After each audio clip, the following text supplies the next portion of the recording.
හරි කමාන්ඩෝ සලින්ත දැන් මාත් එක්ක ඉන්නේ ගණේ මුල්ල සංජීව ඝාතනයේ ප්‍රධාන මේ චූදිතය වශයෙන් ඇඟිලි දික් වෙලා තියෙන කමාන්ඩෝ සලින්ත. දැන් මට සලින්ත ඔයා කියන්න ඔයා දැන් ඉන්නේ මැලේසියාවේ ඔයයි හරක්කටාගේ මහේෂා මදුවන්ති අනියම් බිරින්දයි කවුද අනිත් එක්කෙනා කේල්බද්දර පද්මේයි හතරවෙනි එක ගැන කියනවා මම දන්නේ යාගේ නම නම් මට ඇවිල්ලා නැහැ. ඕගොල්ලෝ හතර දෙනා මැලේසියාවේ පොලිසිය අත්අඩංගුවේදී ඉන්නේ.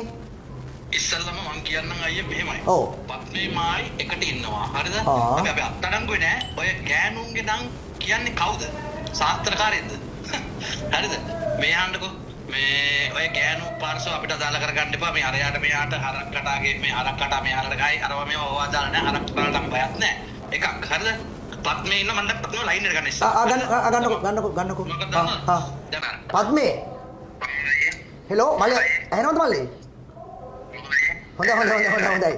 දැන් මම ඇහුවේ දැන් සලින්තගෙන් ඔයයි මේ කවුද නම මේ සලින්තයි මදුවන්ති තව හතරක් කියලා ලංකාවේ කතාවල යන්නේ. හරිද? ඒතකොට දැන් මේක හරියට තහවුරු කර ඕගොල්ලෝ දැන් ඉන්නේ මැලේසියාවේ අත්අඩංගුවේදී ඉන්නේ. ඉස්සෙල්ලා මේ කියන්නකෝ.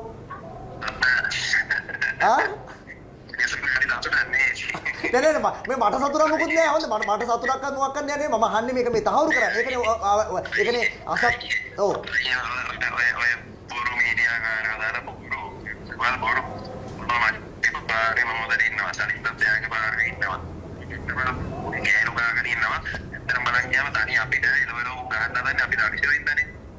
නෑ දැන් ඔයා වීඩියෝ කොල් කරන්න මම පොලිසියෙන් වල පෙන්නන්න. ඉන්නේ ඕන් කරන්න මම ඉන්න. හරි ඕන් කළා. පාරේ ඉන්නේ. රෙස්ටොරන්ට් එකක්ද ඔයක? කොහෙද රට? කැමතිද කියන්න? රට කියන්න බෑ කමන්නේ. රට කියන්න ඕනේ මේ ඒ කියන්නේ මේ කතාව සම්පූර්ණ බොරුවක් එහෙමද?